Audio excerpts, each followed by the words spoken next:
स्वागत है आप सभी का आपके अपने चैनल ग्लोबल आईटीआई पर। और क्लास है आपकी एम्प्लॉयबिलिटी स्किल सेकेंड ईयर सभी ट्रेड के बच्चों के लिए, बिना किसी डाउट के, बिना किसी कंफ्यूजन के। आईटीआई सेकेंड ईयर में है तो भैया आपके लिए क्लास है और मैं लेकर आ गया हूं आपके अपने चैनल पर। अगर आपने घंटी बजाई होगी तो अब तक नोटिफिकेशन आपको मिल चुका होगा, या फिर पहले की क्लासेज आपने नहीं देखा है, क्लास नंबर 7 तक पहुंच गए हैं तो हम लोग डायरेक्टली यहाँ नहीं आए हैं। इसके पहले 6 क्लासेज मैंने करा दी है और वो आपकी जिम्मेदारी बनती है कि उसको ईमानदारी से देखिए। अच्छा रिजल्ट चाहिए तो अच्छा मेहनत भी करना पड़ता है। जितनी ईमानदारी से मैं चल रहा हूँ उतनी ईमानदारी से आप चलो, दोनों साथ मिलके धुआंधार हम रिजल्ट ला सकते हैं। लेकिन सहयोग आपका भी चाहिए। मैं यहाँ से कितना भी कुछ कर लूँ, रिजल्ट नहीं आएगा जब तक कि कहते हैं ना कि एक हाथ से ताली नहीं बजती भाई, दूसरे को भी पीटना पड़ता है। तो एक हाथ मेरा दूसरा आपका जल्दी से आना चाहिए। यहाँ पर क्लास 1 to 6 आपको देखना है, पीछे की क्लासेज हैं 1 to 6 जिसमें हमने पहले क्लासेस कराई हैं। प्लेलिस्ट वाले ऑप्शन में मिल जाएगा। और आप लोग इतना बड़े हो गए हो अब तो पता ही है प्लेलिस्ट कैसे देखना है, देख लेना।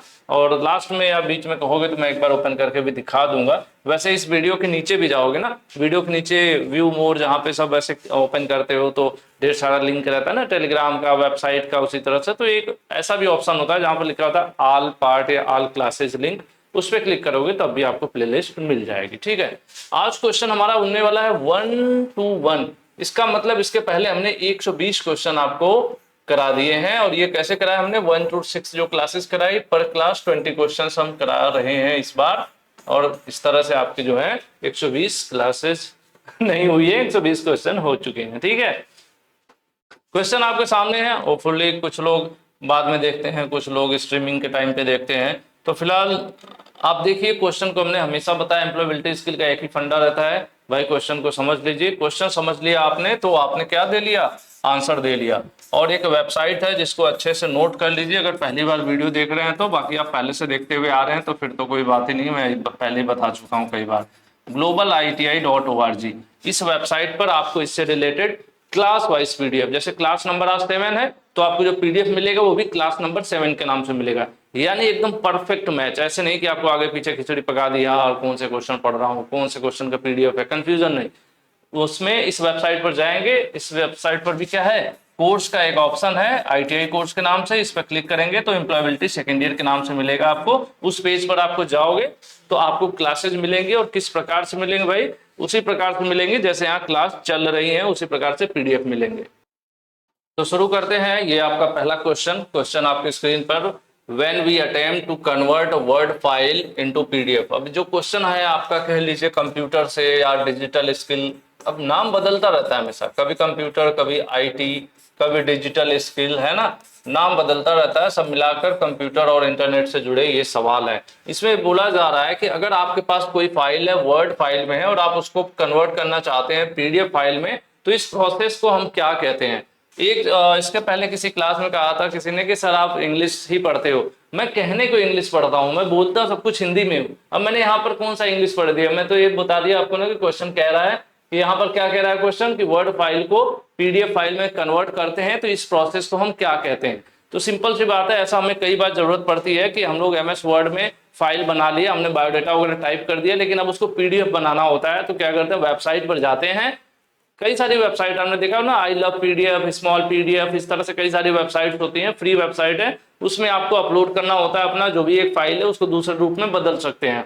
जैसे आप फोटो को भी, जो फोटो या इमेज फाइल है उसको पीडीएफ में बदल सकते हैं, वर्ड फाइल को पीडीएफ बदल सकते हैं, या पीडीएफ को वर्ड फाइल में रूपांतरण कर सकते हैं। मतलब एक रूप से दूसरे रूप में कर सकते हैं, डेटा वही रहेगा। अगर आपका बायोडेटा है तो बायोडेटा ही रहेगा। एमएस वर्ड में है तो कोई भी उसे खोल के ऐसे टाइप कर सकता है, एडिट कर सकता है, डिलीट कर सकता है। अगर उसे आप पीडीएफ में बदल दोगे तो आसानी से एडिट नहीं होता है। तो फिलहाल यही पूछ रहा है कि जब हम एक वर्ड फाइल को पीडीएफ में परिवर्तित करने या बदलने का प्रयास करते हैं तो उसको क्या कहते हैं, तो उसको हम डेटा कन्वर्जन कहते हैं। क्योंकि जब एमएस वर्ड में जो फाइल होगी, देखिए जेपीजी किसको दिखाता है, जेपीजी दिखाता है कि यह किसी फोटो या इमेज है। जेपीजी किसका एक्सटेंशन है, किसका रूप को दर्शाता है। जेपीजी दिखाता है कि ये फाइल जो है इमेज या फोटो है। डॉक्यूमेंट दिखाता है कि ये जो फाइल है एमएस वर्ड में टाइप की गई है। और टेक्स्ट तो आपका जो सबसे बेसिक होता है, चलिए अभी मुझे पढ़ाते समय याद आएगा तो मैं बताऊंगा, विंडोज के साथ इंस्टॉल होके आता है। जनरली हम लोग उसको यूज नहीं करते हैं, एकदम सिंपल सा होता है, उसमें कोई कुछ भी नहीं ऑप्शन होता है, ऐसे बहुत ज्यादा ऑप्शन नहीं होता है, सिंपल टाइपिंग होती है। जैसे एमएस वर्ड में क्या होता है, बोल्ड इटैलिक कलर बदल देना, अलग अलग थीम फॉर्मेट बैकग्राउंड में आप वाटर मार्क लगा देना, ये सारी चीजें होती है। लेकिन ये जो टेक्स्ट फॉर्मेट है ना, अब इसका मुझे इस एप्लीकेशन का फिलहाल नाम नहीं याद आ रहा, बट ये बहुत सादा सादा सा होता है, ठीक है। तो उसका जो उसमें जो हम सेव करते हैं उसको डॉट टेक्स्ट लिखा हुआ आता है। तो फिलहाल यहाँ पर क्या कर रहा है, डेटा कन्वर्जन हो रहा है, यानी रूपांतरण हो रहा है। पहले किस रूप में था, पहले वर्ड फाइल में था, उसको हमने किस में बदल दिया, पीडीएफ में बदल दिया। तो इस प्रक्रिया को क्या कहेंगे, डेटा का रूपांतरण या कन्वर्जन। तो यहाँ पर आंसर आपका कौन सा सही हो जाएगा, आंसर सी सही हो जाएगा। अभी ये टेक्स्ट वाला किसी को याद आए तो कमेंट करना आप, मैं देखता हूँ, ठीक है। फिलहाल मुझे भूल गया है, भी जनरली रहता है। अब इसमें एमएस ऑफिस तो है नहीं, फिर भी हम देखते हैं कि नोटपैड, एग्जैक्टली ये देखिए नोटपैड, ठीक है। नोटपैड बहुत ही सिंपल सा होता है। इसमें अगर कोई फाइल अगर आप करते हो सेव, जैसे इसमें आपने कुछ टाइप किया, देख रहे हो इसमें बहुत कुछ इसमें फैशनेबल नहीं होता है, कलर वलर चेंज कर लो या इस तरह के बहुत थोड़े बहुत ऑप्शन होते हैं। फॉर्मेट में वर्ड है, फॉन्ट है, थोड़ा बहुत बोल्ड इटैलिक, मतलब 2-4 कर सकते हैं, बहुत ज्यादा इसमें ऑप्शंस नहीं होते। होता है ना, जैसे एमएस वर्ड वगैरह में आप देखोगे बहुत सारे ऑप्शंस होते हैं, यहाँ पर पूरा मेन्यू बार भरा होता है, लेकिन बहुत सिंपल सा होता है। तो ये क्या होता है, नोटपैड होता है। तो नोटपैड में जो सेव रहता है ना, वो टेक्स्ट इस तरह से लिखा हो, या टेक्स्ट फाइल उसको कहते हैं। चलो आपको यहीं पर आ गया तो ठीक है, चलिए आगे चलते हैं। नेक्स्ट क्वेश्चन कह रहा है the most comfortable format for saving image. कह रहे हैं जब भी हम कोई फोटो या इमेज सेव करते हैं तो सबसे अनुकूल या कह लीजिए सबसे ज्यादा यूज किए जाने वाला फॉर्मेट कौन सा है। तो जब भी आप कभी कोई फॉर्म वगैरह भरते हैं तो देखे होंगे एक शब्द लिखा हुआ आता है कि आप अपनी फोटो अपलोड करिए जेपीजी या पीएनजी फॉर्मेट। दो नाम बहुत ज्यादा आपने सुना होगा। जब भी फोटो की बारी आती है तो जेपीजी या पीएनजी की बात होती है। इसीलिए यहाँ पर जब हम आंसर की बात करेंगे तो देखिए यहाँ पर पीएनजी का ऑप्शन है नहीं। ये किसको दर्शाता है, यह दिखाता है एक्सेल शीट, यह दिखाता है एक्सेल शीट। एमएस एक्सेल की बात हो रही है, माइक्रोसॉफ्ट ऑफिस का एक्सेल। जब बड़ी बड़ी शीट बनानी जिसमें ढेर सारे डेटा स्टोर करना है, कैलकुलेशन करना है, बच्चों का रिजल्ट तैयार करना है, या किसी कंपनी में सैलरी, स्टाफ की पूरी सैलरी या पूरा अटेंडेंस स्टोर करना है, तो ऐसे कामों के लिए ये यूज किया जाता है एमएस एक्सेल। और उसका जो एक्सटेंशन है वो एक्सेलएस होता है। यह दिखा रहा है एमएस वर्ड को, दोबारा से बता दे रहा हूं मैं आपको, ये आपकी पीडीएफ फाइल हो गई। जेपीजी और पीएनजी दो ऐसे होते हैं जो फोटो या इमेज को सेव करने के बाद या सेव करने का जो फॉर्मेट है सबसे ज्यादा यूज होता है। तो जेपीजी और पीएनजी सबसे ज्यादा इस्तेमाल किए जाने वाले हैं। फिलहाल एक ही ऑप्शन दिया हुआ है, पूछ भी रहा है इसमें से सबसे अनुकूल यानी सबसे ज्यादा या सबसे आसान तरीका या सबसे ज्यादा यूज किया जाने वाला, ठीक है, कौन सा फॉर्मेट है, वो जेपीजी है। किसके लिए, फोटो इमेज के लिए। इमेज मतलब फोटो की बात होती है, फोटोग्राफ की बात हो रही है, ठीक है। चलिए अगला page. Excel is use to, कह रहे एक्सेल का यूज किया जाता है। देखिए एमएस एक्सेल होता है, जैसे मैंने अभी आपको बताया ना कि एक डेटा शीट होती है, इसमें बहुत सारे हजारों की संख्या में डेटा सेव किया जा सकता है। मतलब आप चाहो तो 1000, 2000, 4000 बच्चों का डेटा लिख सकते हो, उनका नाम, डेट ऑफ बर्थ, कितना रिजल्ट, कब पास आउट हुए, पूरा हिस्ट्री बना सकते हो। तो लंबी सीट और कैलकुलेशन इस तरह के काम के लिए यूज किया जाता है, ठीक है। और इसका एमएस एक्सेल का दूसरा नाम स्प्रेडशीट भी है। तो कह रहे हैं save and share document file तो एमएस वर्ड में बनती है। किसमें बनती है भाई, एमएस वर्ड में। डॉक्यूमेंट का नाम आएगा तो एमएस वर्ड हो जाता है, ठीक है। ये भी डॉक्यूमेंट की बात हो रही है। डॉक्यूमेंट फाइल, एमएस वर्ड को जनरली डॉक्यूमेंट फाइल कहते हैं। जब भी हम एमएस वर्ड में कोई फाइल सेव करते हैं तो उसके आगे .doc लिखा हुआ आ जाता है, हम समझ जाते हैं सब डॉक्यूमेंट फाइल्स हैं। उसके बाद नीचे भी देखिए कह रहा है प्रेजेंटेशन बनाने के लिए। प्रेजेंटेशन मतलब जो मैं आपको पढ़ा रहा हूँ, पीपीटी के माध्यम से पढ़ा रहा हूँ ना, तो पीपीटी को बनाने के लिए क्या यूज किया जाता है, इसके लिए पावर पॉइंट यूज किया जाता है। तो ऐसे में पहला, दूसरा और ये वाला ऑप्शन तो सही होगा नहीं। एक्सेल शीट को स्प्रेडशीट के नाम से भी जाना जाता है। स्प्रेडशीट के नाम से, स्प्रेड मतलब फैला हुआ, ऐसी सीट जो बहुत फैली हुई हो, मतलब जिसमें ढेर सारे कॉलम हो, ढेर सारी रो हो, बहुत सारा डेटा स्टोर किया जा सके, एक से ज्यादा सीट उसमें अटैच की जा सके। इसीलिए मतलब एक्सेल को यूज भी किया जाता है ज्यादातर हैवी डेटा स्टोरेज के लिए इस तरह। और बहुत बड़ी बड़ी कैलकुलेशन चुटकियों में हो जाती है, ठीक है, बैंक वगैरह में, या फिर आप कह लो बड़ी बड़ी फैक्ट्रीज, कंपनीज में, कॉलेज वगैरह में, इस तरह से एडमिशन डेटा स्टोर करने के लिए। पहले क्या होता था कि आईटीआई का एडमिशन होता था तो पोर्टल नहीं हुआ करते थे, तो कॉलेज में लोग क्या करते थे, एक एक्सेल शीट में सभी बच्चों का नाम, पता, date of birth, category, gender, सब कुछ उसमें टाइप करते थे और एनसीवीटी को भेज दिया जाता था। फिर एनसीवीटी अपने पोर्टल पर अपलोड करता था। तो ये सब चीजें का क्या यूज होता था, एक्सेल सीट यूज होता था। तो ऐसी चीजों के लिए डेटा आधारित और जिसमें ढेर सारा डेटा हो, कैलकुलेशन हो या बहुत सारे कॉलम हो जो एक पेज पर आना संभव नहीं हो, तो ऐसे में एक्सेल सीट जो हमारा यूज किया जाता है। तो फिलहाल यहाँ पर आंसर आपका सी सही हो जाएगा। एक्सेल को स्प्रेडशीट भी बोला जाता है, तो ये चीज ध्यान रखिएगा। एक्सेल को क्या कहते हैं, स्प्रेडशीट भी कहते हैं। कहीं एक्सेल लिखा हुआ आ जाए, एमएस एक्सेल या एक्सेल सीट लिखा हुआ आ जाए या स्प्रेड सीट लिखा आ जाए तो आपको कंफ्यूज नहीं होना, वो एमएस एक्सेल की ही बात हो रही है। चलिए अगले क्वेश्चन की तरफ चलते हैं। Choose the correct order to convert a word file into PDF. अभी हम लोग ज्ञान की बातें कर रहे थे कि भाई अगर वर्ड फाइल को पीडीएफ में बदलेंगे तो उसको क्या कहा जाएगा, तो हमने बता दिया कि उसका रूपांतरण हो रहा है। पहले वो वर्ड फाइल थी, फिर उसको हमने पीडीएफ के रूप में बदल दिया, तो उसका कन्वर्जन हो गया, डेटा का कन्वर्जन हो गया।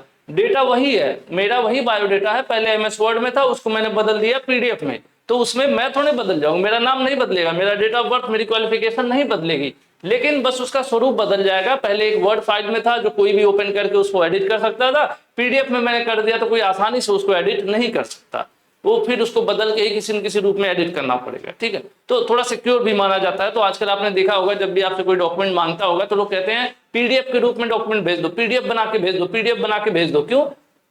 बेटर है, अदर के कंपैरिजन में थोड़ा सेफर है, बेटर है, इतना आसानी से एडिटेबल नहीं है। एडिट तो सब कुछ किया जा सकता है लेकिन इतना इजीली नहीं किया जा सकता। ठीक है, तो यहाँ पर क्या बात हो रही है, कह रहे हैं कि चलो आपने बता तो दिया कि वर्ड को बदल दिया पीडीएफ में तो डेटा कन्वर्जन हो गया, लेकिन कह रहे हैं प्रोसेस क्या है, कैसे बदलोगे। तो देखो भाई, सबसे आसान सा इसका मैं प्रोसेस बता रहा हूँ। सबसे पहले स्टेप होता है कि हम वो वर्ड फाइल अपना चुनेंगे, वर्ड फाइल हम चुनेंगे जिसको हमें बदलना है।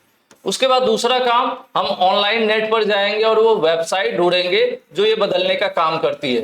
तीसरा काम, उस वेबसाइट पर हम अपनी ये फाइल क्या करेंगे, अपलोड करेंगे वर्ड वाली। ठीक है, और चौथा काम, ये बदल देगी और हम उसको बदलने के बाद डाउनलोड कर लेंगे। तो ये चरण होता है, 4 चरण, इस तरह से आपको चलना पड़ेगा। सबसे पहले अपनी वर्ड फाइल ढूंढिए जो आपको अपलोड करना है, फिर वेबसाइट ढूंढिए किस पर आप ये बदलना चाहते हैं, क्योंकि बहुत सारी वेबसाइट होती है ना। अभी मैं आपको दिखा दूं, मैं आजकल आपको थोड़ा प्रैक्टिकल हैंड भी लेकर चलता हूं, ज्यादातर मैं प्रैक्टिकली कोशिश करता हूं सिखाने की। अगर आप यहाँ पर टाइप करो कन्वर्ट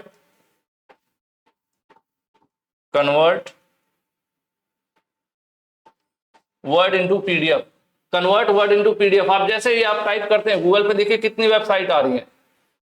ilovepdf.com आ रहा है, smallpdf.com आ रहा है, adobe.com आ रहा है, freepdfconvert.com आ रहा है। सबका एक ही काम है, आप जो भी आपको पसंद आए, सोडा पीडीएफ भी आ रहा है, इसके ऊपर आपको क्लिक करना है। जैसे आप क्लिक करेंगे कहेगा बताओ कहाँ है आपकी वर्ड फाइल जिसको पीडीएफ में बदलना है, तो आप चूज करोगे, फिर जाओगे देखोगे कि आपके डॉक्यूमेंट या पेन ड्राइव वगैरह में कहीं पड़ा है वर्ड फाइल। फिलहाल मेरे में है नहीं, इसलिए यहाँ पर दिखा नहीं रहा। तो होता अगर कोई, तो हम क्या करते, उसको यहाँ से सेलेक्ट कर लेते और सेलेक्ट करने के बाद फिर ये आगे प्रोसेस करता, फिर डाउनलोड का ऑप्शन आता, मैं इसको डाउनलोड कर लेता। किस में बदल जाता, वर्ड से पीडीएफ में बदल जाता। यही बात यहाँ पर हो रही है कि बदलने के लिए क्या करना पड़ेगा। तो सबसे पहले हमें अपने फाइल सेलेक्ट करनी पड़ेगी। ये सीरियल ऊपर नीचे करके दिया हुआ है, सही सीरियल बताना है। यहाँ पर थोड़ा सा कोने क्वेश्चन, इसको मैं थोड़ा सा छोटा करूँ, समझ में आएगा आपको। भाई बंद मत हो जाना, ठीक है। थोड़ा सा अब करता हूँ, शायद समझ में आ जाए। अब आपको ये ऑप्शंस दिख रहा होगा, सीरियल बताना है। जैसे ये है ना, इस तरह से इन्होंने सीरियल दिया हुआ है, लेकिन हमें सही सीरियल बताना है। तो सबसे पहले हमें क्या करना है, अपना वर्ड फाइल चुनना है जिसको हम बदलना चाहते हैं। दूसरा क्या काम करना है, इंटरनेट का उस वेबसाइट ढूंढनी है, इंटरनेट पर जाकर जो वर्ड फाइल को पीडीएफ में बदलेगी, वहां मैंने लिखा हुआ है ना वेबसाइट ढूंढना। तीसरा काम क्या करना है, वर्ड फाइल को हम अपलोड करेंगे, कहां पर, उस वेबसाइट पर अपलोड करेंगे। चौथा काम, डाउनलोड करेंगे उस फाइल को जब वो बदल जाएगी, किस रूप में, जब हम वर्ड को पीडीएफ में बदलना चाहते हैं। यानी ये चीज लिखा तो सही है लेकिन उल्टा लिख दिया है। यानी पहले कौन आएगा, पहले 4 नंबर आएगा, ये वाला काम होगा। दूसरा फिर कौन सा काम होगा, 3 नंबर वाला काम होगा। फिर कौन सा होगा, 2 नंबर वाला काम होगा। फिर कौन सा होगा, 1 नंबर वाला काम होगा। यानी इसका सही आंसर देखा जाए तो 4 3 2 1 वाला होना चाहिए। तो यहाँ पर देख लिए कौन सा है, 4 3 2 1। तो यानी ये कह रहे हैं कि कौन सा सही चरण है या कौन सा सही प्रोसेस है। तो प्रोसेस तो हमें पता था, बस इन्होंने ऊपर नीचे लिख दिया है। तो ये हो गया आपका सही आंसर कि पहले ये किया जाएगा, फिर ये किया जाएगा, फिर ये किया जाएगा, फिर ये किया जाएगा।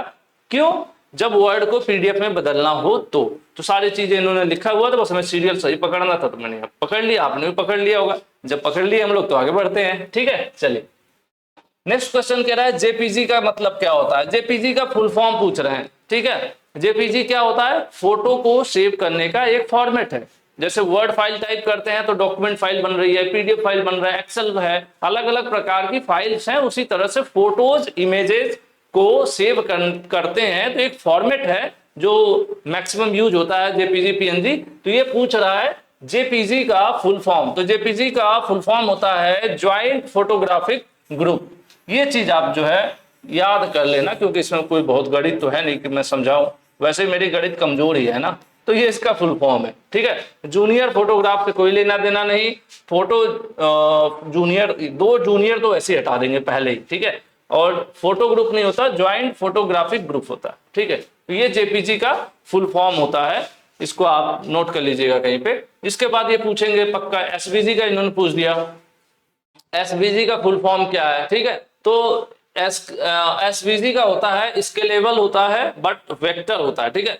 तो आपका पहला गलत हो जाएगा, सीनियर वेक्टर होगा नहीं, स्केलेबल वेक्टर होगा, वेग नहीं होगा, स्केलेबल वेक्टर ग्राफिक्स, ठीक है। यह भी एक क्या है, इमेज का ही फॉर्मेट है, ठीक है। तो इसको आप इस चीज को याद कर लीजिएगा, ये फुल फॉर्म है, ये आपको याद करना पड़ेगा। इसमें कुछ ऐसा ज्ञान देने वाली बात नहीं है, नहीं तो मैं थोड़ा सा ज्ञान दे देता है इस पे, ठीक है। तो एसवीजी का फुल फॉर्म याद कर लीजिएगा। इसी तरह से आगे बढ़ते हैं अब हम लोग। Participants in a live seminar and discussion can when it is unable. कह रहे हैं कि जब भी कोई लाइव सेमिनार चल रहा हो या लाइव, कई बार जूम मीटिंग वगैरह होती है ना, जहां पर लाइव सब लोगों का कैमरा ऑन होता है, उसी की बात हो रही है कि लाइव सेमिनार और चर्चा के दौरान प्रतिभागी यानी जो भाग ले रहे हैं, जो भाग ले रहे हैं मतलब जो लोग ज्वाइन कर रखे हैं मीटिंग, उनकी बात हो रही है, ठीक है, सक्षम होने पर चर्चा कर सकते हैं। यानी ये लोग कब बोल सकते हैं, मान लेते हैं एक जूम मीटिंग चलती है, जूम मीटिंग चल रही है, इसमें इतने लोग कनेक्ट हैं, ठीक है, इतने लोग कनेक्ट है, एक जूम मीटिंग चल रही है, लाइव मीटिंग चल रही है। तो इसमें से अगर ये भाई बोलना चाहता है, ये भाई बोलना चाहता है, तो ये कब संभव है, वही इसमें पूछ रहा है कि एक सेमिनार या चर्चा के दौरान प्रतिभागी यानी जो ये भाग लेने वाले लोग हैं, सक्षम होने पर, यानी क्या चीज है जिसके सक्षम होने पर या चालू होने पर,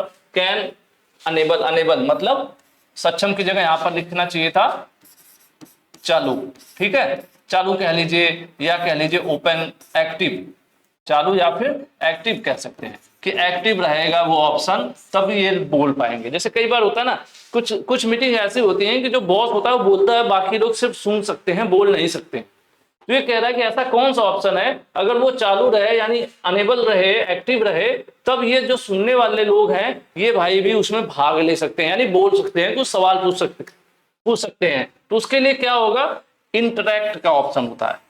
इंटरैक्ट, लिसन मतलब सुनना, व्यू मतलब देखना, इंफॉर्मेशन मतलब सूचना, तो इनका कोई लेना देना नहीं है। इंटरैक्ट मतलब होता है एक दूसरे से बातचीत करना, ठीक है, एक दूसरे से बातचीत करना। तो अगर जो भी एप्लीकेशन है उसमें इंटरैक्ट का ऑप्शन है, ये अनेबल है यानी एक्टिव है, तब जितने लोग भी भाग ले रहे हैं ये सब लोग एक दूसरे से सवाल पूछ सकते हैं, एक दूसरे को जवाब दे सकते हैं, चर्चा कर सकते हैं। कई बार आपने देखा होगा, हम लोग भी कई बार जूम मीटिंग में रहते हैं, तो जैसे कभी कभी कॉलेज वगैरह किसी डायरेक्टर वगैरह की मीटिंग है, तो क्या होता है हम लोग रहते हैं, फिर कोई हैंड रेज करता है, उसमें ऑप्शन रहता है हैंड रेज करने का, क्लिक करो तो हैंड रेज हो जाता है। तो जब आपका नंबर आता है तो उधर से वो आपकी माइक अनम्यूट करते हैं, उसके पहले वो आपकी माइक को जो है ना बंद किए रहते हैं, सिर्फ बोल रहे होते हैं, आप सुनते रहिए। लेकिन जब आप उसमें हैंड रेज करते हैं, ऑप्शन होता है, तो समझते हैं कि भाई ये बालक जो है ये इस संस्थान से कुछ बोलना चाहते हैं। तो फिर वो कुछ देर बाद जब आपका नंबर आता है, एक एक करके सबको अलाउ करते हैं, तो जब आपका नंबर आएगा तो आपके माइक को अनम्यूट करते हैं, फिर क्या होता है आप अपने सवाल को पूछ सकते हैं। तो ये जनरली होता है। तो वही चीज यहाँ पर है कि क्या होना चाहिए, इंटरैक्ट का ऑप्शन एक्टिव होना चाहिए, तब जो है आप भाग ले पाओगे, यानी आप कुछ सवाल पूछ पाओगे या कुछ बोलना चाहते हो मीटिंग में तो बोल पाओगे। तो यही यहाँ पर ये पूछ रहे थे और ये हमने बता दिया। चलिए आगे बढ़ते हैं। वाईफाई का फुल फॉर्म पूछ रहा है, वायरलेस फिडेलिटी, इसका फुल फॉर्म होता है, पहला ये ऑप्शन सही है, इसमें भी कोई ज्ञान देने वाली बात नहीं है। फुल फॉर्म की बात है तो फुल फॉर्म आप लिख लीजिए, कॉपी पर याद कर लीजिए, है ना। वायरलेस फिनिश का कोई मतलब नहीं है। फिलामेंट मतलब तो बल्ब में फिलामेंट होता है ना, जो बल्ब होता है पहले ऐसे बल्ब में नहीं ऐसे तार होते थे पतले से, ये वो गोल वाले बल्ब की बात कर रहा हूँ। क्या मस्त बल्ब बनाए हो ना, मस्त बल्ब बन गया है, ये हो रहा। इस बल्ब में ये जो होता था इसको हम लोग फिलामेंट कहते थे। तो फिलहाल यहाँ पर फिलामेंट ये होगा नहीं और ये परमानेंट कुछ होता नहीं, तो ये फिलहाल आपका ऑप्शन ए वाला जो है ये सही आंसर। ठीक है, वायरलेस का वाईफाई जो हम लोग इतना यूज करते हैं, दिन रात वाईफाई वाईफाई चिल्लाते रहते हैं, तो वाईफाई का फुल फॉर्म क्या है? वायरलेस फिडेलिटी, है ना, फिडेलिटी या फिडेलिटी जो भी पढ़ना हो, थोड़ा इंग्लिश में जो वैसे ही कमजोर है। आगे बढ़ते हैं, खाली स्थान है, रिक्त स्थान की पूर्ति करें, मतलब इस ब्लैंक को आपको बताना है। Is a wireless technology standard used for exchanging data between fix and mobile devices over short distance. कह रहे हैं एक वायरलेस टेक्नोलॉजी है जिसका प्रयोग या उपयोग हम लोग कम दूरी के लिए, बहुत ही कम दूरी के लिए, निश्चित मोबाइल उपकरण हो, यानी दो डिवाइस हो, एक जगह रखी हुई हो या एक थोड़ी बहुत इधर उधर हिल डुल रही हो, लेकिन बहुत कम दूरी पर हो, एक दूसरे से बहुत कम दूरी पर हो, और डेटा का आदान प्रदान, मतलब एक ये डिवाइस हो गई, एक डिवाइस हो गई, इसमें से कुछ इसमें भेज रहे हैं या फिर इसमें से इसमें भेज रहे हैं। वो डेटा में क्या हो सकता है? डेटा में फोटो हो सकता है या फिर आपका सॉन्ग हो सकता है, कुछ भी इस तरह की चीजें। तो छोटी दूरी के लिए किसका प्रयोग किया जाता है? देखिए वाईफाई का प्रयोग हम लोग मोस्टली कंप्यूटर नेटवर्क से कनेक्ट होने के लिए यूज करते हैं, हालांकि आजकल डेटा ट्रांसफर के लिए भी यूज होने लगा है, कुछ शेयरिट वगैरह और इस तरह के जो एप्स होती हैं वो वाईफाई को भी ऑन कर देती हैं। लेकिन बेसिकली देखा जाए शॉर्ट डिस्टेंस के लिए तो क्या यूज होता है? ब्लूटूथ यूज होता है। क्या यूज होता है भाई? ब्लूटूथ यूज होता है। कम दूरी के लिए ब्लूटूथ यूज होता है, क्योंकि कम दूरी की बात हुई है। वाईफाई की तो फिर भी ज्यादा रेंज होती है, वाईफाई की तो फिर भी ज्यादा रेंज होती है, लेकिन ब्लूटूथ की रेंज बहुत कम होती है। ठीक है, तो अप्रॉक्स के कमरे के अंदर इस तरह से काम करेगा, 8-10 फीट तक, थोड़ा सा दूर गए तो डिस्कनेक्ट। तो कम दूरी के लिए डेटा ट्रांसफर, आदान प्रदान दो डिवाइसेस में से इसमें से उसमें उसमें इसमें करने के लिए क्या होता है? ब्लूटूथ का इस्तेमाल होता है। ठीक है, वेबकास्टिंग क्या होता है? जैसे अगर मेरी क्लास लाइव चल रही हो और आप देख रहे हो तो ये वेबकास्टिंग कहलाता है। उसके बाद ईमेल की तो बात ही कल हम लोगों ने कर ही दिया था ऑलरेडी, है ना। ईमेल की क्या है? सिंपल है, सबसे ज्यादा यूज किए जाने वाला, प्रोफेशनल कम्युनिकेशन के लिए यूज किए जाने वाला माध्यम है। प्रोफेशनली जब भी ऑफिशियल बातचीत करनी होती है तो हम लोग सबसे ज्यादा किसका इस्तेमाल करते हैं? ईमेल का इस्तेमाल करते हैं। और ये सवाल भी काफी आता है इस तरह का, ईमेल से जुड़ा सवाल जरूर एग्जाम में हर बार ही पूछ देता है कि ईमेल क्यों यूज किया जाता है, कहाँ यूज किया जाता है, या किसके लिए बेटर होता है। सब मिलाकर प्रोफेशनल कम्युनिकेशन के लिए जहां ऑफिशियल बातचीत की बात होती है वहां पर सबसे सुरक्षित माध्यम और सबसे ज्यादा यूज किया जाने वाला माध्यम क्या है? ईमेल। इसका फुल फॉर्म क्या है? Electronic mail. ठीक है, तो फिलहाल हम लोग क्या बात कर लिए? ब्लूटूथ की। कम दूरी के लिए डेटा ट्रांसफर करना दो डिवाइस में, इसमें से उसमें, तो ब्लूटूथ यूज करेंगे। अब हम आगे बढ़ेंगे। When we share photos and videos from our Android smartphone to computer to see them on larger screen, we are, देखो हमारे पास मोबाइल फोन है, जब हम अपने एंड्रॉइड मोबाइल फोन से फोटो या वीडियो को बड़े पैमाने पर, मतलब बड़ा देखना चाहते हैं, ठीक है, बड़ा देखना चाहते हैं किसी स्क्रीन पर, कंप्यूटर स्क्रीन पर, तो क्या करें?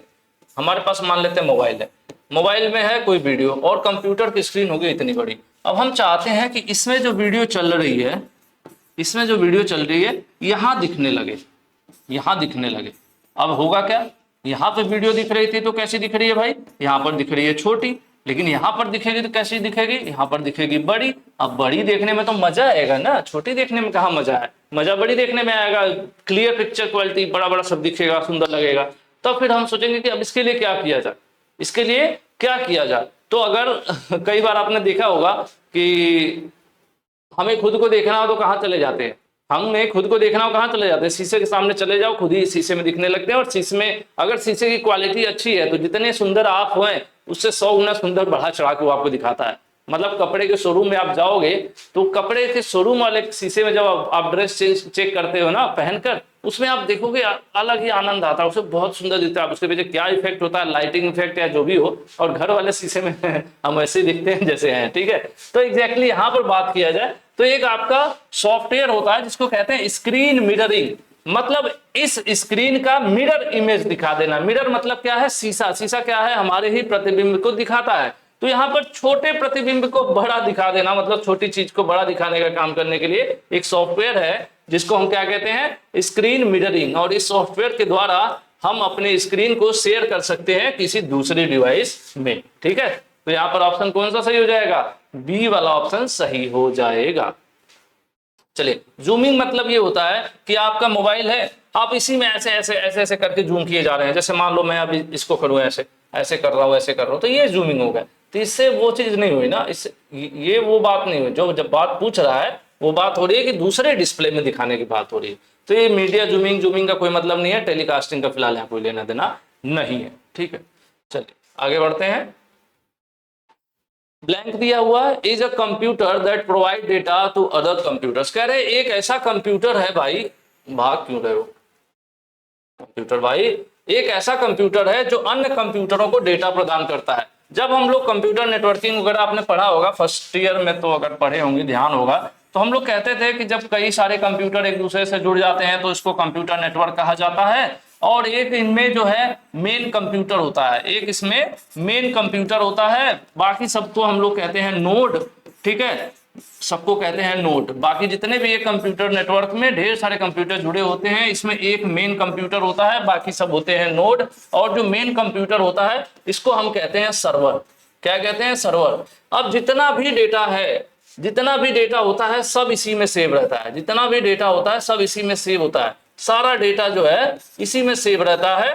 बस इनसे हम क्या कर सकते हैं, इनसे हम सिर्फ देख सकते हैं या फिर उसमें एडिट कर सकते हैं, जितना अलाउ होगा उस प्रकार का काम कर सकते हैं। और फिर जब सेव करेंगे फिर ये इसी में आ जाएगा, मतलब सारा डेटा सेव होगा एक ही के पास, मेन बॉस यही रहेगा। तो यह बॉस है, बाकी लोग सिर्फ उसको देख सकते हैं, यूज कर सकते हैं, इसी के पास सारी मेमोरी रहती है। एग्जाम्पल के तौर पर बैंक वगैरह में आपने देखा होगा कि लोग कई बार होता है ना कि बैंक में कई सारे कंप्यूटर होते हैं, लेकिन जब सर्वर खराब होता है लोग कहते हैं ना कि अरे यार सर्वर नहीं चल रहा है, सर्वर नहीं चल रहा है। सर्वर नहीं चलेगा तो जितने भी 10 लोग कंप्यूटर, बैंक में 10 कंप्यूटर है, 20 कंप्यूटर है, बैठ के सब मुंह देख रहे होते हैं अरे सर सर्वर नहीं चल रहा। क्या होता है, जो मेन कंप्यूटर है उनका उसमें फॉल्ट आ जाए या वो डिस्कनेक्ट हो जाए, उसमें कोई प्रॉब्लम आ जाए, तो ये बाकी सब डब्बा हो जाते हैं। क्यों? क्योंकि सारा डेटा तो इसमें होता है। तो इसीलिए जब सर्वर इसको ही कहते हैं, और यही ये पूछ रहा है कि जब वह कंप्यूटर जो दूसरों को डेटा प्रोवाइड करता है उसको हम क्या कहते हैं भाई, वो सर्वर होता है। ठीक है, वो क्या होता है, हमारा सर्वर होता है। तो यहां पर आंसर जो है डी हो जाएगा। आंसर क्या है? डी हो जाएगा। मॉडेम क्या है? जब हम लैंडलाइन वगैरह का जो बीएसएनएल केबल आती थी, एग्जांपल के लिए बता रहा हूं, तो उस केबल को हम अपने कंप्यूटर में जोड़कर इंटरनेट चलाना चाहते थे तो एक डिवाइस होती थी जिसको हम मॉडेम कहते हैं। तो वो क्या करता था, उस केबल को पहले उस मॉडेम में लगाते थे और मॉडेम में से एक केबल कंप्यूटर में लगाते थे, क्योंकि डायरेक्ट अगर हम अपना ये जो टेलीफोन वाला केबल है डायरेक्ट कंप्यूटर में लगा देंगे तो नेट नहीं चलेगा, क्योंकि उसका कन्वर्जन करना पड़ता है। वो जो केबल में आ रहा होता है वो एनालॉग सिग्नल आ रहा होता है, कंप्यूटर से ये होता है डिजिटल सिग्नल। तो ऐसे में हमें मॉडेम की जरूरत पड़ती है जो एनालॉग सिग्नल को कंप्यूटर के हिसाब से डिजिटल सिग्नल में कन्वर्ट करता है। तो मॉडेम क्या है? इंटरनेट चलाने के लिए एक डिवाइस है जो कि जो लाइन से इंटरनेट चलता है, केबल वाला, उसमें इसकी जरूरत पड़ती है। लैपटॉप आप जानते हैं, स्मार्टफोन फिलहाल आप यूज ही कर रहे हैं, आपके हाथ में है। ठीक है, तो आगे बढ़े। चलिए अगला क्वेश्चन कह रहा है application and services offered over the internet are called. कह रहे हैं इंटरनेट पर दी जाने वाली जो भी सेवाएं हैं, एप्स वगैरह हैं, वेबसाइट्स वगैरह हैं, उनको क्या कहा जाता है? ठीक है, उनको क्या कहा जाता है? तो देखिए डेटा तो वो होता है, डेटा कुछ भी हो सकता है। डेटा क्या हो सकता है? फोटो, वीडियो, ऑडियो, जो कुछ भी है वो सब डेटा हो सकता है ना, कोई फाइल, ये सब डेटा हो सकता है। तो यहाँ पर डेटा का कोई मतलब नहीं आएगा। सर्वर एक मेन कंप्यूटर होता है, लेकिन इसका अब यहाँ पर इंटरनेट पर सेवाओं की बात हो रही है। इंटरनेट पर सेवाओं की बात हो रही है कि मान लो एक ये यूट्यूब है, ठीक है, यूट्यूब है, तो यूट्यूब का एक कोई जगह होगी ना जहां पर सारा डेटा सेव होता होगा और इंटरनेट पर सभी लोग उसको यूज करते होंगे। या फिर आपकी जीमेल ही देख लो, आपके मोबाइल फोन में जीमेल लॉगिन रहती है और आपने जितने भी कॉन्टैक्ट वगैरह या जो कुछ भी रहता है, फोटो वगैरह, सब आपके जीमेल में बैकअप होता रहता है। जब भी आपका मोबाइल खराब हुआ उसी ईमेल आईडी से आप दूसरे फोन में जब लॉगिन करते हो, और अगर आपने बैकअप ऑन कर रखा था पहले फोन में, तो क्या होता है, पुरानी फोटोज, मैसेजेस और कॉन्टैक्ट सब वापस आने लगते हैं ना। तो वो क्या होता है, उसको हम कहते हैं क्लाउड कंप्यूटिंग का कॉन्सेप्ट है। क्लाउड मतलब आसमान। आसमान एक ऐसा शब्द है, इसलिए यहाँ पर यूज किया जाता है कुछ इस प्रकार से कि कहीं तो होगा वो सब सुरक्षित, जो डेटा हमें दिख नहीं रहा है कि ये डेटा सब वीडियो कहाँ अपलोड है, कहाँ है, आखिर ये हजारों वीडियो जो यूट्यूब पर है, कहीं तो होगा, कहीं तो होगा, किसी स्पेस में तो होगा, कहीं आसमान में दूर। तो इसीलिए क्लाउड कंप्यूटिंग वहां पर कॉन्सेप्ट आता है आपका। ठीक है, और क्लाउड कंप्यूटिंग को हमेशा किससे जोड़कर देखा जाता है? इंटरनेट से देखकर जोड़ा जाता है। और इसको जब भी आप, जैसे गूगल पर क्या है कि ड्राइव है, जीमेल अगर आपने कर रखा है उसमें 15 जीबी की लिमिट होती है, तो 15 जीबी तक के आपकी वीडियो फोटोज अगर उस पर अपलोड हो गए बैकअप के रूप में, फिर उसके बाद वो कहेगा कि भैया और स्पेस चाहिए तो आप हमसे खरीदो। क्या खरीदने को बोलता है? वो कहता है कि आप हमसे क्लाउड स्टोरेज खरीदो, क्लाउड स्टोरेज खरीदो। अब नॉर्मल स्टोरेज और क्लाउड स्टोरेज में क्या डिफरेंस है? देखो, नॉर्मल स्टोरेज आपके पास पेन ड्राइव है, पेन ड्राइव है, उसमें 4 जीबी 10 जीबी फिक्स है, आपके हाथ में दिन रात जेब में लेके घूम रहे हो यहाँ वहां, ठीक है, कभी खो गई, टूट गई, क्रैश हो गई। अब आप चाहो तो क्लाउड स्टोरेज भी खरीद सकते हो, बहुत सारे वेबसाइट्स हैं, बहुत सारी कंपनीज, अमेजन वाले भी क्लाउड स्टोरेज देते हैं। ये पैसा लेते हैं आपका, सालाना मंथली पैसा लेते हैं, 1000 2000 5000 जिस हिसाब से स्टोरेज देते हैं। कोई 500 MB ले रहे हो, आपकी 1 TB की 4 TB कितना ले रहे हो, तो वो एक जगह देते हैं आपको आसमान में कहीं खुले मतलब वही कहने का मतलब है कि एक सर्वर पर एक स्टोरेज, एक जगह देते हैं जहां पर आपको एक आईडी पासवर्ड मिल जाता है, और जब चाहो आप वहां पे डेटा अपलोड करते हो, डिलीट करते हो, और आपके पेन ड्राइव के खराब होने से कोई फर्क नहीं पड़ता, यहाँ पर ये पड़ा रहेगा जब तक वो कंपनी चलती रहेगी, उसके बाद वो नहीं चले कोई और कंपनी उसको खरीद लेगी। तो वो क्लाउड शब्द उसी चीज को इंगित करता है। और क्लाउड को अगर जोड़कर देखा जाए किसी से, तो किससे आप जोड़ सकते हैं? इंटरनेट से जोड़ सकते हैं, क्योंकि यहां पर रखी चीजें आप तभी देख पाओगे जब आपके पास इंटरनेट होगा। जबकि पेन ड्राइव वाले में इंटरनेट की जरूरत नहीं है, लगाया लैपटॉप में देख लिया, लेकिन पेन ड्राइव की एक लिमिट है, लिमिट के साथ साथ खराब होने का रिस्क रहता है, खो जाने का रिस्क रहता है, डेटा चोरी होने का रिस्क रहता है। बट ये थोड़ा सा आपका सेफ रहता है, आपका आईडी पासवर्ड है एक जगह सुरक्षित है ना, तो वो चीज है यहाँ पर। तो फिलहाल इंटरनेट पर दी जाने वाली जितनी भी सेवाएं हैं उनको क्या कहा जाता है? क्लाउड कंप्यूटिंग कहा जाता है। ठीक है, चलिए आगे बढ़ते हैं। The image of cloud is often used to refer. देखिए, कह रहे हैं कि क्लाउड जो शब्द है इसका प्रयोग प्रायः किसके संदर्भ में किया जाता है? ऐसे अगर मान लो आपसे कोई कह देता है कि किलोमीटर क्या है, किलोमीटर बोलते ही आपके दिमाग में दूरी आ जाता है ना, कि यार ये तो दूरी को मापने के लिए होता है कि भाई यहाँ से यहाँ 80 किलोमीटर है। जैसे आपका घर मेरे घर से हो सकता है 200 किलोमीटर हो, तो किलोमीटर कोई शब्द बोलेगा तो तुरंत आपके दिमाग में क्या आएगा? दूरी आएगी ना। उसी प्रकार से अगर क्लाउड कोई बोलता है तो किस संदर्भ में बोला जाता है? तो क्लाउड हमेशा इंटरनेट को इंगित करता है। किसके संबंध में? इंटरनेट के। ठीक है, तो यहां पर आंसर आपका ये सही हो जाएगा और हम लोग आगे बढ़ते हैं। ठीक है, चलिए। To retrieve photo and video from Facebook we need to have. कह रहे हैं कि अगर हम फेसबुक से फोटो और वीडियो प्राप्त करने के लिए हमें आवश्यकता होती है, मान लेते हैं फोटो और वीडियोज हैं फेसबुक पर अपलोड है, तो अगर मैं उनको डाउनलोड करना चाहता हूं, अपने मोबाइल में सेव करना चाहता हूं, मुझे क्या क्या चाहिए होगा? क्या क्या चाहिए होगा? क्या मुझे अलग से एक सर्वर लगाना पड़ेगा? नहीं भाई, सर्वर लगाने की जरूरत नहीं। क्या हार्ड डिस्क चाहिए या प्रिंटर चाहिए? नहीं, मुझे एक डिवाइस चाहिए जिसमें इंटरनेट चल रहा हो। और डिवाइस क्या हो सकती है? वो कंप्यूटर हो सकता है, मोबाइल हो सकता है, टैब हो सकता है, कुछ भी। यानी एक इलेक्ट्रॉनिक डिवाइस और एक इंटरनेट, दो मेरे पास रहेगा तो मैं फेसबुक से फोटो अपलोड कर सकता हूं, डाउनलोड कर सकता हूं, है ना, यूज कर सकता हूं। सिंपल सा फंडा है। ठीक है, चलिए अगला सवाल भी कुछ उसी प्रकार का। फेसबुक जीमेल पर शेयर किए गए फोटो और वीडियो डॉक्यूमेंट्स तक पहुंचने के लिए, या उसको हम देखना चाहते हैं या डाउनलोड करना चाहते हैं, तो उसके लिए फिर हमें क्या चाहिए? सिर्फ कंप्यूटर होने से काम चलेगा? नहीं, इंटरनेट भी चाहिए होगा। सिर्फ मोबाइल है तो काम हो जाएगा? नहीं भाई, तब भी इंटरनेट चाहिए। सर्वर का कोई लेना देना नहीं है, हम पर्सनल कोई सर्वर नहीं लेता। ये बिजनेस वगैरह के जो लोग होते हैं जिनकी कई सारी वेबसाइट, बहुत सारा डेटा होता है, वैसे में सर्वर खरीदना पड़ता है। ठीक है, या अपना सर्वर सेटअप करते हैं। हमें क्या चाहिए? हमें चाहिए कंप्यूटर, एक मोबाइल फोन, और उसके साथ चाहिए इंटरनेट। बस हमारा काम हो जाएगा। तो यहाँ पर आंसर हम लोग कौन सा सही करने वाले हैं? आंसर हम सी करेंगे। जीमेल हो या फोटो वीडियोज डॉक्यूमेंट्स कहीं पर भी हो, जीमेल पर हो, फेसबुक पर हो, सब मिलाकर किसी वेबसाइट पर है, तो वहां से हम अपना डाउनलोड करना चाहते हैं, सेव करना चाहते हैं, उसको देखना चाहते हैं, शेयर करना चाहते हैं, तो कैसे संभव है? कंप्यूटर हो या मोबाइल फोन हो, लेकिन साथ के साथ इंटरनेट भी होना जरूरी है। जैसे आप मेरी वीडियो शेयर करना चाहते हो, करोगे कि नहीं? हाँ, कर देना भाई, थोड़ा सा मजा आ जाता है मुझे भी ना, है ना। कर देना, वीडियो शेयर कर देना। इंटरनेट तो होगा ही आपके पास, मोबाइल भी होगा। और कमेंट भी कर देना कैसी लगी आज की क्लास। और कुछ लोग तो पक गए होंगे इस सवाल से, क्योंकि मैं क्लास में पढ़ाऊँ या ना पढ़ाऊँ जरूर ये पूछता हूँ, भाई कैसी लगी आज की क्लास। ठीक है। लेकिन कुछ मेरे वीर बहादुर शेर है, वो बताते बताते नहीं थकते, वो रोज कहते हैं सर मस्त मस्त। ठीक है, चलो थैंक यू भाई, पहले ही मैं थैंक यू बोल दे रहा हूँ आपको।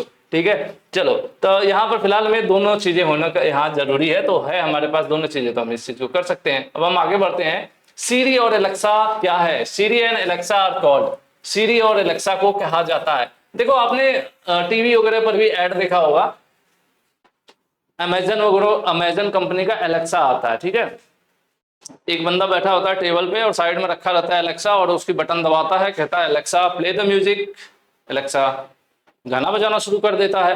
तो जैसे आजकल हमारे जब गूगल असिस्टेंट भी है, हमारे फोन में भी होता है गूगल असिस्टेंट भी है, बहुत सारी चीजें हम लोग क्या कहते हैं, बोलते हैं कि गूगल दुनिया की सबसे बड़ी इमारत कौन सी है, ये ढूंढ के मैं बताएगा हाँ ये वो है, तुम्हारे बगल में पड़ोस में जो चाचा की दुकान है उसके ऊपर जो इमारत बनी है। ठीक है, तो ये क्या है, ये डिजिटल असिस्टेंट है, एक तरह से आपके असिस्टेंट है, आपके सहायक है, आपकी हेल्प करते हैं। ठीक है, तो गूगल और सीरी भी क्या है, यह एक तरह से स्मार्ट असिस्टेंट है। स्मार्ट इसलिए बोला जा रहा है क्योंकि ये डिजिटल है, और स्मार्ट कंप्यूटर को भी स्मार्ट बोला जाता है, मोबाइल को भी स्मार्ट बोला जाता है ना। तो ये सब क्या है, एक तरह से आपका असिस्टेंट के रूप में कार्य करते हैं। आपने देखा होगा कुछ लोग मोबाइल पर अगर किसी से आप चैटिंग करोगे ना, तो आप यहाँ से मैसेज टाइप करते हो तो आपको टाइम लगता है, जैसे आपने कुछ सामने वाले ने कुछ सवाल पूछा, आप जवाब दे रहे हो तो थोड़ा सा टाइम देते हो। और कुछ लोग क्या करते हैं, इतना ज्ञानी है, थोड़ा तेज है वो लोग, तो क्या करते हैं, तुरंत बोल के टाइप करते हैं, माइक पर ऑन करते हैं और बोल के टाइप करते हैं, और आप सोचते हो यार इतना फास्ट कैसे टाइप कर रहा है। तो वही है, स्मार्ट सहायक का यूज कर लेते हैं, वो स्मार्ट असिस्टेंट का यूज कर लेते हैं। गूगल वॉइस होता है ना, इसको अनेबल कर लीजिए, या फिर कार वगैरह में भी आजकल आने लगा है, आप बोलोगे तो कॉल कॉल लगा देता है वो, है ना, बोल दोगे जिसका नाम किसको कॉल करो, कॉल कर लेगा, प्ले द म्यूजिक गाना बजा देगा, वही सब चीजें यहाँ पर फिलहाल। ठीक है, तो ये भी सीधी एलेक्सा भी वही है, स्मार्ट सहायक, स्मार्ट असिस्टेंट है। ठीक है, चलिए, ये भविष्य नहीं बताते हैं, रिकॉर्डिंग नहीं करते हैं, मशीन तो है, लेकिन फिलहाल मेन क्या है वो, ये डिजिटल या स्मार्ट असिस्टेंट है। An important aspect of being successful entrepreneur is, कह रहे हैं कि अगर आप एक अच्छा सफल उद्यमी बनना चाहते हैं तो उसके लिए सबसे महत्वपूर्ण क्या है। देखिए मैं आपको एक रियल लाइफ एग्जांपल बताता हूं, कि अगर रियल लाइफ एग्जांपल नहीं बताता हूं, सच्चाई बताता हूं, मेरा अपना एक व्यक्तिगत अनुभव है कि जब भी, अगर इसे कई बार होता है, हर व्यक्ति जब पढ़ाई करता है, पढ़ाई खत्म होने के बाद एक स्ट्रगलिंग फेज आता है, एक दौर आता है जब वो मानसिक तनाव में होता है, क्योंकि सबको तुरंत नौकरी नहीं लगती है। अब उस समय वो बहुत उलझन में रहता है, क्या करे, कभी सुबह लगता है कि मैं ये बिजनेस शुरू कर लेता हूँ, फिर उसको लगता है कि मैं वहां जाकर 10,000 की नौकरी कर लेता हूँ, फिर उसको लगता है कि मैं गवर्नमेंट जॉब की तैयारी कर लेता हूँ। वो बहुत कंफ्यूज रहता है, हर व्यक्ति, मैं भी उस फेज से गुजरा हूँ। फिर वो कुछ ना कुछ बीच बीच में शुरुआत भी करता है। ठीक है, तो अगर मान लो कि अगर आप बिजनेस की शुरुआत कर रहे हो, तो कई बार आपने बिजनेस की शुरुआत तो कर दिया, एक आध महीने आपका हुआ, तब तक आपके किसी दोस्त का क्या हुआ, किसी गवर्नमेंट जॉब लग गई। अब आप डिमोटिवेट हो जाओगे, आपका ध्यान बिजनेस की तरफ रहेगा नहीं, आप फिर सोचने लगोगे कि काश मैं भी तैयारी शुरू किया होता तो मेरी भी गवर्नमेंट जॉब लग गई होती, इस तरह की भावना आने लगेगी और आपका बिजनेस उधर खराब होना शुरू हो जाएगा। या फिर कई बार क्या होता है कि प्राइवेट जॉब ही लग गई, आपके दोस्त की अच्छी सैलरी पर लग गई, और अभी आप बिजनेस जस्ट शुरू ही करने जा रहे थे, फिर आप क्या करोगे, ड्रॉप कर दोगे कि नहीं यार मैं भी चलता हूँ जॉब की तरफ। अब तो बिजनेस के लिए क्या है पता है, बिजनेस के लिए सबसे पहले आपको खुद को तैयार करना होता है।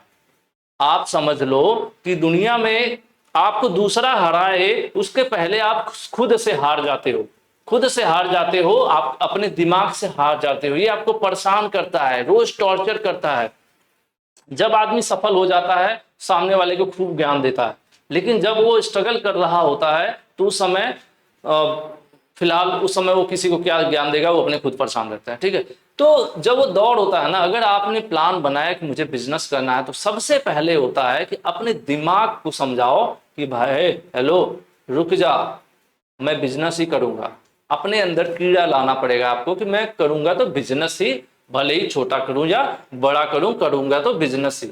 ऐसा कुछ माइंडसेट आपको लाना पड़ेगा, तभी चीजें हो पाएगा। जैसे अब मैं यहाँ पर बहुत बड़ी बात तो नहीं बोलूंगा, बट मैं जब अपना कॉलेज खत्म किया तो मेरे दिमाग में क्या चलता रहा, कॉलेज के दौरान ही सब लोग अलग अलग चीजें तैयार कर, मेरे दिमाग में एक बस था जी। उस समय क्या था, बीएसएनएल में जेटीओ की वैकेंसी आती थी, इलेक्ट्रॉनिक्स एंड कम्युनिकेशन के जो बंदे होते थे बीटेक किए हुए, उनके लिए वैकेंसी आती थी। जब मैं पास आउट हुआ वो वैकेंसी ही नहीं आई, और मेरे दूसरी तरफ कहीं फील्ड में इंटरेस्ट नहीं था। फिर मैं टेलीकॉम सेक्टर में चला गया, वोडाफोन वगैरह की जो वेंडर कंपनीज थी उनमें काम किया 2-4-6 महीने। फिर लगा कि यार इंटरेस्टिंग मेरा फील्ड था, इंटरेस्ट था, बट वहां पर कोई ग्रोथ और सैलरी और अनस्टेबिलिटी बहुत ज्यादा थी, तो कुछ क्लियरिटी नहीं रही। फिर मेरे दिमाग में बहुत कुछ आया नहीं, गवर्नमेंट फॉर्म सिर्फ एक बार मैंने अप्लाई किया SBI PO के लिए, पहले PO की वैकेंसी आती थी बैंक वगैरह में, तो एक बार मैं अटेम्प्ट किया। उसमें अलग अलग सेक्शन थे, 4 सेक्शन, सब में अलग अलग पास होना था, 3 में पास हुआ, 1 में पास नहीं हुआ। फिर मैंने कभी लाइफ में दोबारा किसी गवर्नमेंट जॉब के फॉर्म के बारे में सोचना छोड़ दिया, अप्लाई करना छोड़ दिया। मैंने प्लान किया अब मैं करूंगा तो बिजनेस ही करूंगा, छोटा करूंगा या बड़ा करूंगा। कभी कंप्यूटर सेंटर चलाया, फिर वो भी बहुत अच्छे से नहीं चला, तो फिर मैंने सोचा कि यार अब क्या करूंगा, इलेक्ट्रॉनिक शोरूम खोलूंगा।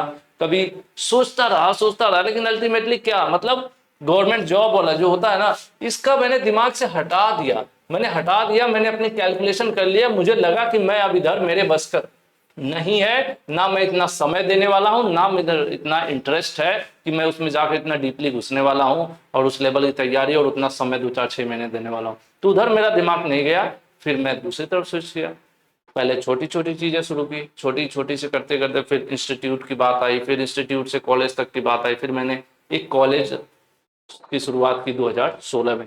मुझे समय लगा, लेकिन सबसे बड़ा सीख क्या है, जो हर बंदे के लाइफ में कोई ना कोई एक होता है आइडियल पर्सन। तो उन्होंने मुझसे ये बोला, जब मैं परेशान हुआ कई जगहों से जॉब वॉब इधर उधर से छोड़ के, तो मैंने उनसे बोला कि मैं कॉलेज ओपन करना चाहता हूँ। तो कह रहे हैं, उन्होंने एक शब्द बोला था, मुझे याद भी आता है, उनको मैं हमेशा अपना आइडियल मानता हूँ, आपको भी लाइफ में किसी को फॉलो करना पड़ेगा। उन्होंने एक चीज बोला कि तुम कॉलेज ओपन करने का सोच रहे हो, ये तो अच्छी बात है, लेकिन क्या तुम इसलिए सोच रहे हो कि तुम नौकरी नहीं कर पा रहे हो, नौकरी छूट जा रही है, या फिर नौकरी तुम्हारे बस की नहीं है, यानी तुम नौकरी से हार कर कॉलेज खोलने जा रहे हो या कॉलेज खोलने के लिए जा रहे हो, ये डिसाइड करना पड़ेगा। तो मैंने कहा कि नहीं, मुझे कॉलेज चलाना ही है, अब मैंने पूरा प्लान बना लिया है। उन्होंने कहा तुम्हें गांव में रहना पड़ेगा, शहर में लोकेलिटी में नहीं था, उधर जमीन नहीं थी, गांव में जमीन थी। तो उन्होंने कहा आपको शहर छोड़ना पड़ेगा, तुम्हें अपने सपने छोड़ने पड़ेंगे, तुम्हें उधर गांव में बसना पड़ेगा, तुम्हें ये शुरू करना पड़ेगा, मेंटली तैयार हो, एक दिन का समय ले लो। तो मैं उनको 1 दिन नहीं 2 दिन तक वेट किया। तीसरे दिन मैंने उनसे बोला कि मैं तैयार हूं, मैं कॉलेज ही खोलूंगा। तो उन्होंने कहा कि मैं तो सोचा कि तुम अगले ही दिन मुझे बोलोगे तुम 2 दिन लेट हो। उसके अगले दिन मैं ट्रेन पकड़ा, मैं निकला गाजियाबाद से गाजीपुर अपने घर। 1 महीने के अंदर काम शुरू किया और मैंने कॉलेज को इस्टेब्लिश किया। 4 महीने में कॉलेज का एफिलिएशन हुआ, ITI कॉलेज चलने लगा। मतलब मैंने पूरा सिस्टम अपने को तैयार किया। अब उसके बाद कई बार बीच में कई फेज आए, लोगों ने कहा कि ये फॉर्म भरना चाहिए था, ये अटेम्प्ट करना चाहिए था, वो अटेम्प्ट करना चाहिए था। मैंने कुछ नहीं किया। मैंने कहा कि जो है वो माइंडसेट बनाओ, तो बिजनेस के लिए जरूरी है। हो सकता है थोड़ा मैंने आपका समय बेकार कर दिया, लेकिन आपके लाइफ में भी ये चीज काम आएगी कि बिजनेस करने जा रहे हो ना, तो सबसे बड़ा बहुत ही खतरनाक चीज है, ये अपने दिमाग को सेट करो, अपना मानसिकता तुम बना लो कि करूंगा तो बिजनेस ही। अगर ये चीज करोगे तभी जाके आप सफल हो जाओगे। अदरवाइज अगर आपके दिमाग में ये चलता रहा ना, बिजनेस भी कर लूं, ओ फॉर्म आ गया वो भी डाल लेता हूं, अरे ये अब वहां पर भी आया वो भी डाल लेता हूं, बिजनेस भी कर लेता हूं, मतलब अगर एक साथ 2 नाव पर चढ़ोगे और जब दोनों नाव इधर उधर होने लगेंगी तो क्या होगा, अब आगे मुझे बोलने की जरूरत नहीं है। तो आपका माइंड का भी वही होगा कि अगर माइंड है आपका एक और उसको 4 नाव पर रख दोगे, तो जो इतना दिमाग है ना, इतना इतना 4 जगह बढ़ जाएगा, तो काम भी तो इतना ही करेगा। तो एग्जैक्टली सबसे ज्यादा जरूरी क्या है, अगर आपको बिजनेस में सफल होना है ना, तो आपके अंदर वो भावना होनी चाहिए, एक बिजनेसमैन का माइंडसेट होना चाहिए, मानसिकता। पैसा कमाना, ये आप सोच के बिजनेस शुरू करने जा रहे हो कि नहीं मैं बहुत पैसा छापूंगा, समाज की सेवा करूंगा, या फिर जितना ज्यादा से ज्यादा हो सके उतना मार्केट फैलाऊंगा, तो ये सब नहीं। सबसे ज्यादा जरूरी है कि आप अपने अंदर एक बिजनेसमैन की मानसिकता पैदा कर लो, और ये पैदा करोगे तब आप बिजनेस कर पाओगे। और अगर आप ये सोच के भी बिजनेस शुरू करोगे कि बस मैं इसको शुरू करूंगा पैसा छाप दूंगा, तब भी नहीं होने वाला कुछ। ठीक है, तो जरूरी क्या है, माइंडसेट। ये थोड़ा सा मैं शायद आउट ऑफ द टॉपिक भी चला गया, बट कभी कभी लगता है कि नहीं शेयर करना चाहिए आप लोगों से। Knowing what you are good and what you need improve on it called quality of. देखो, यह जानना कि आप किस में अच्छे हो। देखो, हर व्यक्ति के अंदर कुछ ना कुछ अच्छा होता है, और कुछ उसके अंदर कमजोरियां भी होती है। मैंने पहले भी बताया है कि हर व्यक्ति के अंदर स्ट्रेंथ और वीकनेस दोनों होता है, कोई भी पैदाइशी जो है परफेक्ट नहीं होता है। सबके अंदर क्या होता है, कुछ स्ट्रेंथ है, कुछ क्वालिटीज हैं और कुछ वीकनेस हैं। तो यही कह रहा है कि जब आपको यह पता हो कि आप किसमें अच्छे हैं, ठीक है, किसमें अच्छे हैं और आप किसमें सुधार की जरूरत है, यानी आपकी जो वीकनेस है, जो कमजोरियां हैं, कुछ तो कमियां होंगी, उसमें सुधार की जरूरत है, तो इस चीज को क्या कहते हैं, इस क्वालिटी को क्या कहते हैं? इसी को कहते हैं भाई सेल्फ अवेयरनेस, कि अपने आप को आप जानो तो सही, दूसरे तो छोड़ो, स्वयं आप खुद अपने आप को नहीं जानते और झूठ मूठ के ही वो काम करने शुरू कर दिए जो आपके बस का नहीं है। इसलिए कहते हैं सेल्फ कैलकुलेशन, सेल्फ एनालिसिस सबसे ज्यादा जरूरी है। यह देखकर नहीं कि मेरा पड़ोसी जो है तीर मार दिया तो मैं भी तीर मार दूंगा, नहीं, आपको यह देखना है कि आप क्या कर सकते हो। आप पड़ोसी दूसरी चीज में कैपेबल हो सकता है, उसकी क्षमता अलग हो सकती है, आपकी क्षमता अलग हो सकती है। तो सेल्फ एनालिसिस बहुत जरूरी है। आत्म जागरूकता यानी आपको खुद के बारे में जानना बहुत ही ज्यादा जरूरी है। ये कैसे पता है? अगर आप जानते हैं कि आप किस चीज में अच्छे हैं और आप जानते हैं कि किस चीज में आप अच्छे नहीं हैं, उसमें सुधार की जरूरत है, तो इसका मतलब आप क्या हैं? सेल्फ अवेयर हैं, आप अपने आप को जानते हैं। और जो अपने आप को जानता है वो सही रास्ता चुन लेता है। कुछ लोगों ने देखा होगा आपने, कुछ लोग पढ़ने में कमजोर होते हैं तो जबरदस्ती डिग्री लेने नहीं जाते हैं, वो चुपचाप काम धंधे की तरफ निकल लेते हैं, कोई बिजनेस वगैरह शुरू कर देते हैं, क्योंकि उनको पता है कि यार पढ़ाई लिखाई मेरे बस का नहीं है। लेकिन पढ़ाई लिखाई मेरे बस का नहीं है, पैसा कमाना मेरे बस का है, पैसा कमाने से आपको कोई नहीं रोक सकता, बहुत सारी चीजें हैं ना। तो उसको लगा कि अगर उसके बस का पढ़ाई लिखाई नहीं है तो इसका मतलब थोड़ी है कि बस बैठ जाए, रोना धोना शुरू कर दे, जिंदगी बर्बाद। नहीं भाई, बहुत सारे ऑप्शंस हैं, बहुत से ऐसे लोग हैं जो कम पढ़े लिखे हैं और अच्छी सक्सेस उन्होंने अचीव की है। तो वही चीज होता है अपने को पता होना। अब पता चला कि यार मुझे जो है x प्लस वाई का होल स्क्वायर नहीं आता है, x प्लस वाई का होल स्क्वायर नहीं पता है, और मैं अंदर से सपने बनाए पड़ा हूं कि मैं IIT क्रैक करूंगा, तो क्या हो गया? इसका मतलब मैं खुद को ही नहीं जानता हूं, अपने आप को ही नहीं जानता हूं, या अपने आप को जानता हूं तो अपने आप को मैं बेवकूफ बना रहा हूं। तो ये चीज होती है फिलहाल सेल्फ अवेयरनेस। नेक्स्ट कह रहा है taking decision your own after carefully thinking about them is quality of. कह रहे हैं कि आप कोई निर्णय ले रहे हो, सोच समझ कर ले रहे हो, तो इस गुण को क्या कहेंगे? अगर आपके अंदर ऐसी क्वालिटी है कि आप अपने बिजनेस से रिलेटेड, अपनी पढ़ाई लिखाई से रिलेटेड, अपने करियर से रिलेटेड डिसीजन खुद ले रहे हो और सोच समझ कर ले रहे हो, ऐसा नहीं किसी को देख लिया तो बस मैं भी वही करूंगा, सोच समझ कर अपने लाइफ, अपने करियर, अपने बिजनेस, अपने एजुकेशन के बारे में अगर आप डिसीजन ले रहे हो खुद स्वयं, तो उसको क्या कहेंगे? उसको हम कहते हैं इंडिपेंडेंट डिसीजन मेकिंग। उस गुण को, उस क्वालिटी को, ठीक है, उस क्वालिटी को क्या कहते हैं? Independent decision making. कि भाई आप अपना निर्णय लेने में क्या है? सक्षम है। बहुत से लोग ऐसे होते हैं कंफ्यूज रहते हैं, उनकी तो हालत ही हो जाती है कि अगर कहीं जाना है और रास्ता दो होकर जा रहा है उसी मंजिल पे, तो वो उसमें भी कंफ्यूज हो जाते हैं। आप ही से चारों पूछेंगे अरे यार कौन से वाले से जाऊं, उससे जाऊं उससे जाऊं, आप कहोगे उससे जाओ तो कहेंगे नहीं यार उस पे तो कीचड़, मैं इससे जाऊंगा। तो आप फिर कहोगे ठीक है कोई बात नहीं इसी से चले जाओ, तो फिर वो कहेगा नहीं नहीं उस पे कीचड़ तो है लेकिन यार ये वाला दूर पड़ेगा तो कीचड़ वाले से चला जाओ। मतलब वो बहुत कंफ्यूज रहता है, ठीक है। तो यहाँ पर ये बात है कि डिसीजन मेकिंग भी, ये भी बहुत बड़ी चीज होती है। बहुत लोग इतना कंफ्यूज होते हैं कि डिसाइड ही नहीं कर पाते हैं कि आखिर चलना किधर है। तो अगर आपके अंदर ये क्वालिटी है तो इसको हम कहते हैं इंडिपेंडेंट डिसीजन मेकिंग। इस क्वालिटी को, इस गुण को, वही पूछ रहा है कि इस गुण को क्या कहा जाएगा? इस क्वालिटी को कहा जाएगा स्वतंत्र निर्णय लेने की क्षमता है आपके अंदर, ठीक है। चलिए आगे चलते हैं। What is prototype? प्रोटोटाइप क्या है? देखिए जब भी कोई कंपनी कोई प्रोडक्ट बनाती है, जब भी कोई कंपनी कोई प्रोडक्ट बनाती है तो एक प्रोडक्ट वो पहले बनाती है मार्केट में लॉन्च करने से पहले। मार्केट में लॉन्च करने से पहले एक प्रोडक्ट वो खुद बनाती है, उसको टेस्ट करती है। एग्जाम्पल के लिए मान लीजिए कि टाटा ने हैरियर गाड़ी बनाई है ना, टाटा ने हैरियर कार बनाया, तो उन्होंने ऐसा नहीं है कि पहले दिन शुरू में बनाया और सीधे उसको मार्केट में ले आए, नहीं, उसको पहले वो कम से कम 1 साल 2 साल पहले ही इन्होंने इस मॉडल को बना दिया होगा और उसको बनाकर उस पर टेस्टिंग कर रहे होंगे, उसके बारे में 6 महीने, साल भर, 2 साल, कुछ भी ड्यूरेशन हो सकता है।